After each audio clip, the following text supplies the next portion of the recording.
জাতিসংঘ আয়োজিত বিশ্ব নিরাপত্তা বিষয়ক সভায় কান্নায় ভেঙে পড়লেন বিদায় Mansur. Unbearable. How could anyone tolerate this horror? Excuse me, Mr. President. তার বক্তব্য চলাকালীন সভায় উপস্থিত থেকেই চোখের পানি ধরে রাখতে পারেননি।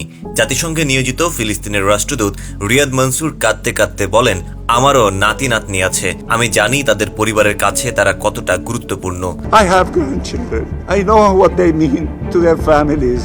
And to see this situation of the Palestinians without us having hearts to do something.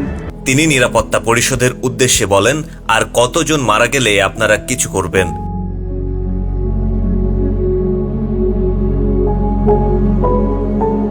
Riyad Mansur বলেন, ইসরায়েল কৃত্রিমভাবে সাহায্যের পথ রুদ্ধ করছে। তারা যদি সত্যি মানবিক সাহায্য প্রবেশ করতে দিত তাহলে সীমান্ত খুলে দিত, জাতিসংঘের তত্ত্বাবধানে পূর্ণাঙ্গ মানবিক সহায়তা প্রবেশের সুযোগ দিত।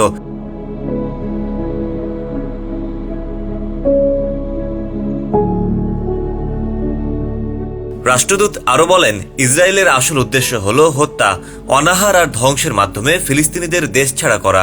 তিনি সভায় ফিলিস্তিনে বন্দীদের সাথে করা জঘন্য আচরণের ভয়াবহতাও তুলে ধরেন।